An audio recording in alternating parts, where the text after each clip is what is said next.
त्रेता युग में रावण ने अपने विनाश को पहले ही भांप लिया था। युगों तक अपने अस्तित्व को बनाए रखने के लिए रावण ने भगवान शिव की आराधना की। ऐसा प्रतीत होता है कि उसने समय और स्थान को वश में करने की शक्ति प्राप्त की। अपनी खोई हुई शक्ति और प्रभाव को फिर से हासिल करने के लिए रावण हस्तिनापुर पर हमले की योजना बनाते हैं। धर्म के रक्षक पांडव और कौरव योद्धा उसके मार्ग में खड़े हैं। श्री कृष्ण, जो युद्ध न करने की प्रतिज्ञा कर चुके हैं, उन्हें मार्गदर्शन देते हैं। हस्तिनापुर के दरबार में श्री कृष्ण ने अपनी दिव्य उपस्थिति से सभी को स्तब्ध कर दिया। उनके शब्दों में गूंजती थी एक चेतावनी, एक आह्वान। हे कुरुवंश के महान योद्धाओं, आज मैं यहां शांति का प्रस्ताव लेकर नहीं आया हूं। दक्षिण के जंगलों से रावण, राक्षसों का राजा, समय और स्थान को चीरकर हमारे युग में आया है। यदि आप, कौरव और पांडव आपस में लड़ते रहे तो यह भूमि रावण की क्रूर सत्ता का शिकार बन जाएगी। याद रखिए, यह धर्म की रक्षा का युद्ध है। यदि आपने इसे नहीं स्वीकारा तो रावण का विनाश नहीं बल्कि हमारा पतन निश्चित है। श्री कृष्ण के शब्दों ने हस्तिनापुर के योद्धाओं को सोचने पर मजबूर कर दिया। अब यह देखना था कि क्या वे इस आह्वान को स्वीकार करेंगे या अपने अहंकार में रावण को आमंत्रण देंगे। श्री कृष्ण की चेतावनी ने हस्तिनापुर के दरबार को गंभीरता में डुबो दिया। कुछ क्षणों के मौन के बाद दुर्योधन ने अपनी गद्दी से उठते हुए कहा, हे वासुदेव, मैं आपकी बातों को खारिज नहीं कर सकता। कर्ण ने दुर्योधन के कंधे पर हाथ रखते हुए कहा, मित्र, यह समय है कि हम अपने अहंकार को पीछे छोड़ें। युधिष्ठिर ने आगे बढ़कर कहा, धन्य हैं आप श्री कृष्ण, जो हमें धर्म का यह मार्ग दिखा रहे हैं। श्री कृष्ण ने मुस्कुराते हुए उत्तर दिया, धर्म की विजय के लिए एकता ही सबसे बड़ा शस्त्र है। दरबार के योद्धाओं ने एक साथ हामी भरते हुए धर्म की रक्षा के लिए तैयार होने का संकल्प लिया। श्री कृष्ण ने सभी योद्धाओं को उनकी भूमिकाएं समझाई। भीष्म पितामह अपनी सेना का नेतृत्व करेंगे। अर्जुन और कर्ण को रावण के पुत्र इंद्रजीत का सामना करना है। भीम और दुर्योधन मिलकर कुंभकर्ण का सामना करेंगे। युधिष्ठिर और अभिमन्यु को रावण के पुत्र अक्षय कुमार का सामना करने का दायित्व सौंपा गया। भीष्म पितामह और गुरु द्रोण राक्षसी सेना को नियंत्रित करेंगे। नकुल अपनी तलवार को तेज करते हैं, सहदेव अपनी ढाल की जांच करते हैं और अश्वत्थामा मंत्रों का उच्चारण करते हैं, जिससे उनके हाथों के चारों ओर एक हल्की चमक दिखाई देती है। श्री कृष्ण कहते हैं, स्मरण रहे, धर्म ही हमारा सबसे बड़ा शस्त्र है। आपसी मतभेद को भुलाकर यदि हम एकजुट रहेंगे तो रावण की शक्ति भी हमें पराजित नहीं कर सकेगी। राक्षसों के सेनापति इंद्रजीत ने राक्षसों को हमला करने का आदेश दिया। रावण की सेना ने पूरे बल के साथ आक्रमण किया। उनकी मायावी शक्तियां और भयानक राक्षस युद्ध भूमि को अंधकार और आतंक से भर रहे थे। लेकिन कौरव और पांडव योद्धा अपनी भूमिकाओं के साथ मोर्चा संभाल चुके थे। अक्षय कुमार, रावण का पुत्र, युद्ध भूमि में अपनी तलवारों के साथ प्रकट हुआ। अभिमन्यु, अर्जुन का वीर पुत्र, बिजली की गति से आगे बढ़ा। उसके हाथों में धनुष था, जिसके बाण राक्षसों की सेना पर वज्र की तरह टूट रहे थे। अक्षय कुमार ने अभिमन्यु पर दोहरी तलवारों से आक्रमण किया। उसकी चालें बिजली की तरह तेज थीं, लेकिन अभिमन्यु ने अपनी ढाल और तलवार से हर वार का जवाब दिया। दूसरी ओर युधिष्ठिर ने अपने भाले से राक्षस सेना को ध्वस्त करना शुरू किया। युधिष्ठिर ने अपने भाले से राक्षसों पर आक्रमण किया और अभिमन्यु ने अक्षय कुमार पर बाणों की वर्षा की। अभिमन्यु ने फिर तलवार से वार कर अक्षय कुमार की तलवारें छिटका दी। युधिष्ठिर ने अपने भाले से उसकी तलवार को जमीन पर गाड़ दिया। अभिमन्यु ने अग्निबाण छोड़कर अक्षय कुमार को घुटनों पर ला दिया। भगवान ब्रह्मा का इंद्रजीत को वरदान था कि देवी प्रत्यंगिरा का यज्ञ पूर्ण होने पर वह युद्ध में अजेय होगा। अर्जुन और कर्ण, जो सदा के प्रतिद्वंद्वी माने जाते थे, इस युद्ध में एक साथ खड़े हुए।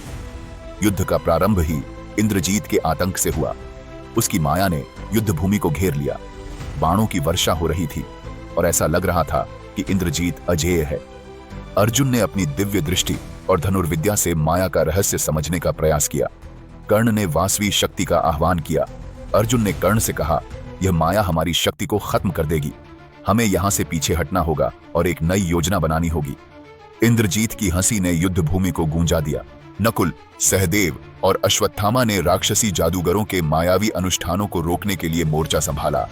नकुल ने अपनी तलवार से उनके रक्षात्मक मंत्रों को भेद दिया। सहदेव ने अपने मंत्रों से उनके जादू को विफल किया। अश्वत्थामा ने अपने दिव्यास्त्रों से उनके शक्तिशाली उपकरण नष्ट कर दिए।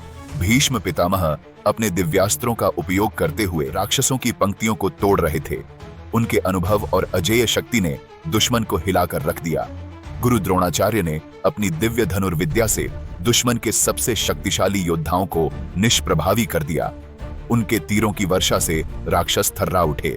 युद्ध भूमि में कुंभकर्ण का प्रवेश ऐसा था जैसे स्वयं प्रलय आ गई हो।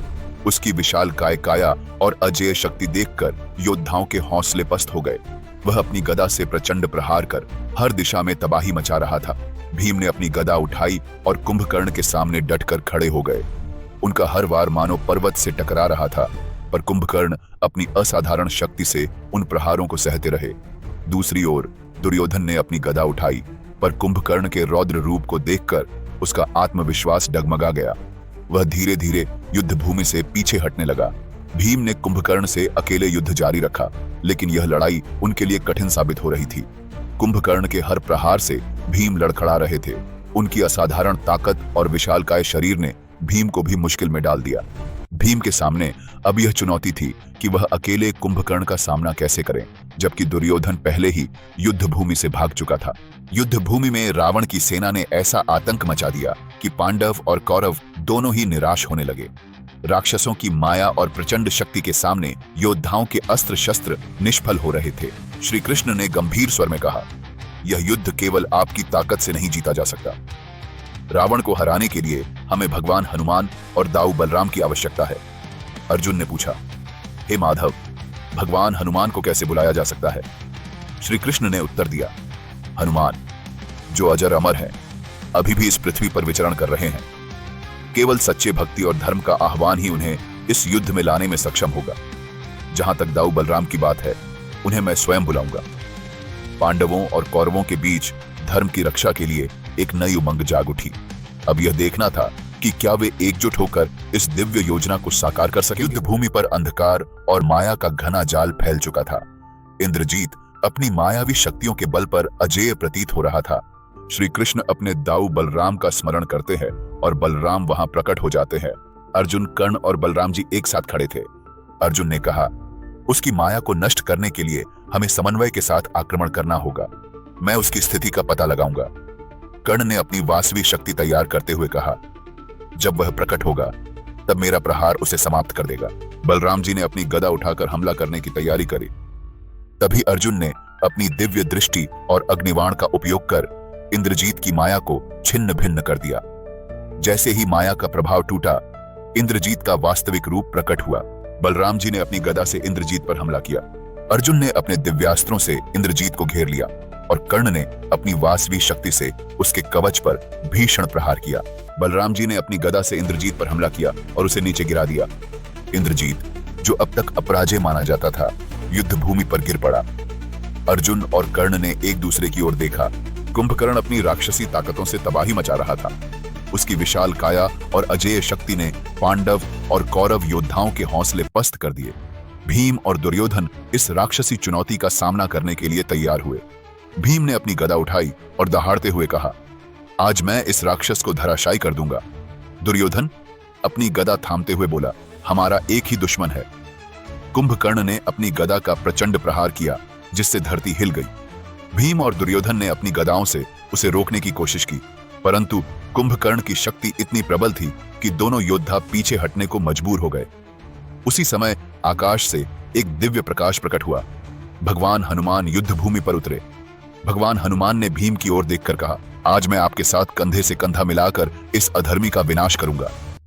भीम और दुर्योधन ने एक साथ कुंभकर्ण की टांगों पर प्रहार किया और भगवान हनुमान ने अपनी दिव्य शक्ति से कुंभकर्ण को भूमि पर गिरा दिया। भगवान हनुमान ने कुंभकर्ण के गिरे हुए शरीर को देखते हुए कहा, अधर्म का अंत हमेशा निश्चित होता है। मेरा कार्य अब पूर्ण हुआ। अब मैं श्री राम की भक्ति के लिए जा रहा हूं। भीम और दुर्योधन ने एक दूसरे की ओर देखा। युद्ध भूमि पर अधर्म और धर्म के बीच अंतिम संग्राम आरंभ हो चुका था। रावण असीम माया के साथ सभी योद्धाओं को चुनौती दे रहा था। उसकी राक्षसी सेना ने अंधकार, आग और विनाश से युद्ध भूमि को भर दिया।